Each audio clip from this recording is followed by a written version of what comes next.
So I've just been invited to speak a little bit about teaching texts and kind of engaging with race representation and racism, but also trying to kind of reach back into my teaching experience in the past, but also kind of make connections to the texts that are being shared on the pilot today. So I want to first of all say, say thank you so much, Diane and Jackie, because a lot of the things that they shared in terms of engaging with this text afresh is similar to the things that I'm going to share today, but also did so in like an amazing way.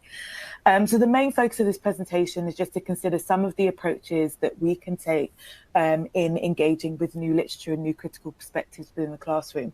I appreciate that picking new texts can be challenging. And in this regard, for some, it might be actually doing a complete overhaul of the three texts that you'll be teaching your classes. So these are a few ideas in approaching this new venture. The first one, I think, is really, really important, and it's related to kind of our personal reading. As reported in our Penguin Lit in Colour report, just over 10% of both primary and secondary teachers shared that they had received some training to talk about race in the classroom as part of their teacher training. Thus, I would argue that personal reading is one of the important ways for us to fill that gap. I've identified that there's loosely two strands of the type of text that we should be engaging with beyond the set text. But it's important to stress, because one of the obstacles that was identified was time.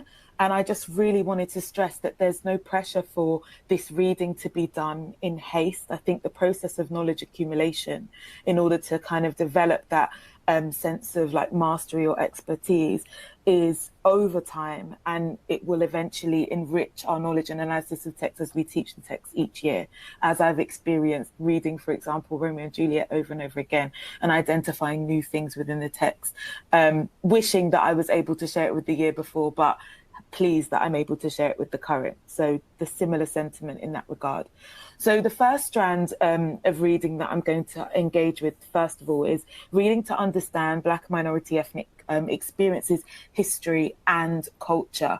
So I would start off by saying that a lot of texts that have been published recently explore kind of the Black minority ethnic experiences and history. For example, Why I'm No Longer Talking to White People About Race, and Empire Land as well, by Satnam Sengera. But this literature, although builds our confidence of the experiences, it's important as well that we develop our knowledge and understanding about the cultures as well, in terms of celebrating those cultures and seeing those cultures expressed and explored through the lens of those who experience them. The intention, though, isn't to suggest that we should kind of homogenize these experiences or view them as a stereotype or a kind of the only example, but I think it's a great way to kind of start in terms of learning about the cultures and what the cultural differences might be between some of the Western cultural norms expressed within literature that we're used to reading and the cultural norms that are explored in the new text. So literature tends to provide a great space for us to explore this. For example, features of both Ghanaian and African-American culture in Homegoing by Yaa Gyasi, learning about features of Nigerian families in Purple Hibiscus, and also the Windrush experience presented by both men and women in Small Island, just thinking about Lonely Londoners, for example, as one of the A-level texts, but that one only explores the experiences from the perspective of men. So understanding these cultural contexts of these texts also situates the literature within and our analyses of it kind of within their context, and provides extracts for context-based lessons in order for us to understand the set texts further.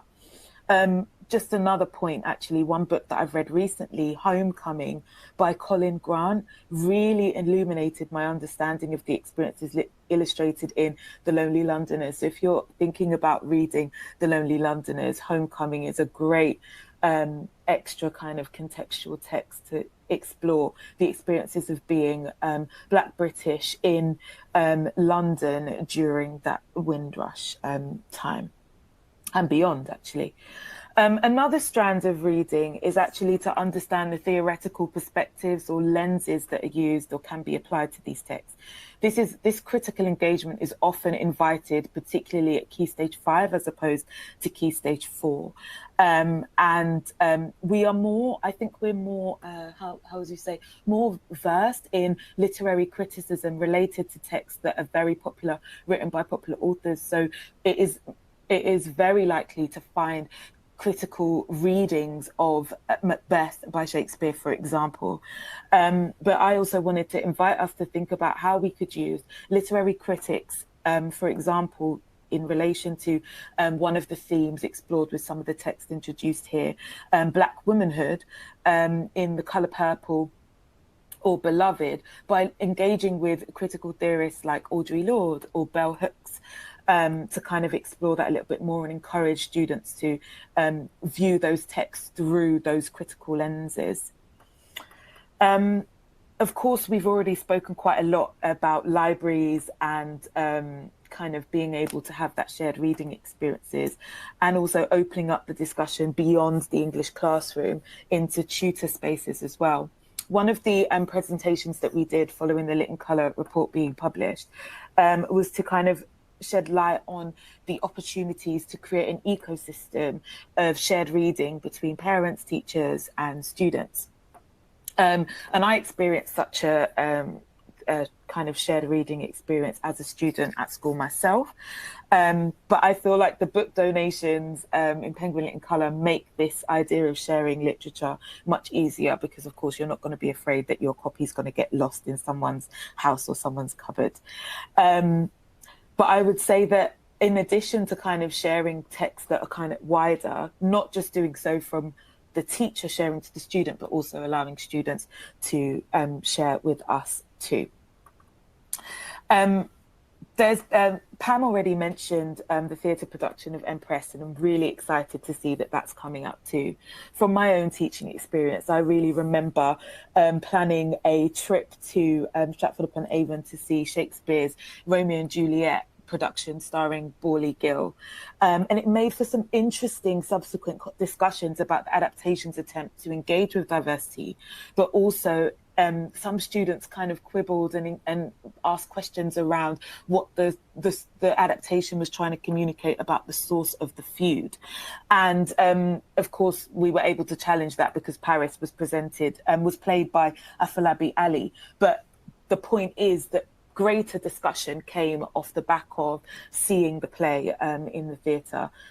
And in terms of actual classroom engagement, another approach that I've used in the past has been to take more of a creative approach, looking at popular renditions of literature.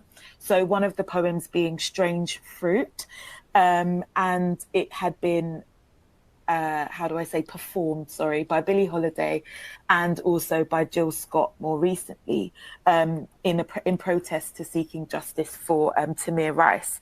And I was able to show these two performances to my students, and they were invited to engage more emotively with the topic of lynching, as opposed to thinking about it from a legal perspective.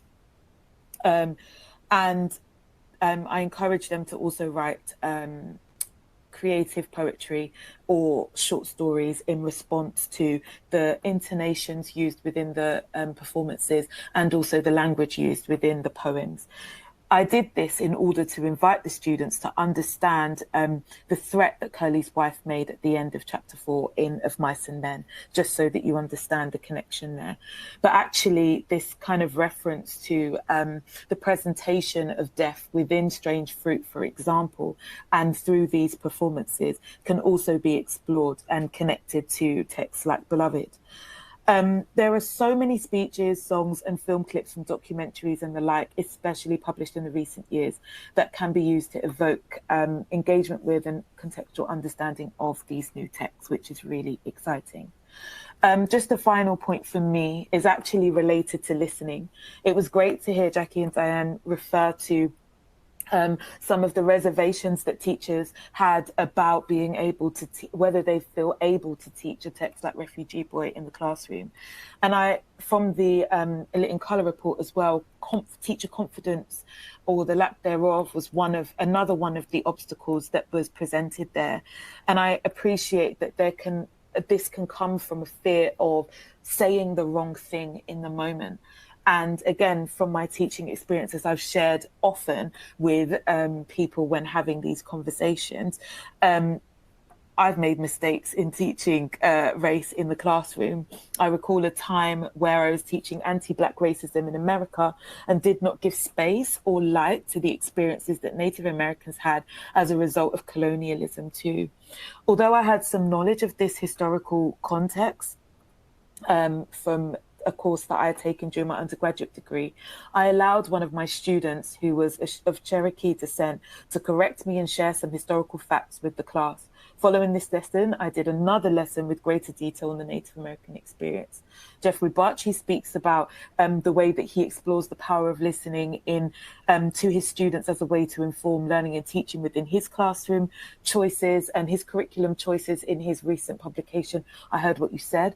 And to the event that Pam mentioned earlier related to Bloomsbury, Benjamin Zephaniah highlighted the power of listening in terms of understanding the experiences, the traumatic experiences that refugee students had, and how that kind of played out within their time being enrolled in schools. So listening to our students, but also listening to our fellow teachers when they have discomfort as well, and teaching these texts is a powerful tool. But I just want to be clear that this encouragement to listen isn't necessarily to place the responsibility of teaching these experiences to us from the students, but just more for creating an opportunity for openness and correction when mistakes are made, because they will be, and that's okay. I'm so excited to hear back about the research that Velda was talking about earlier in relation to your choices to select new texts on this pilot program.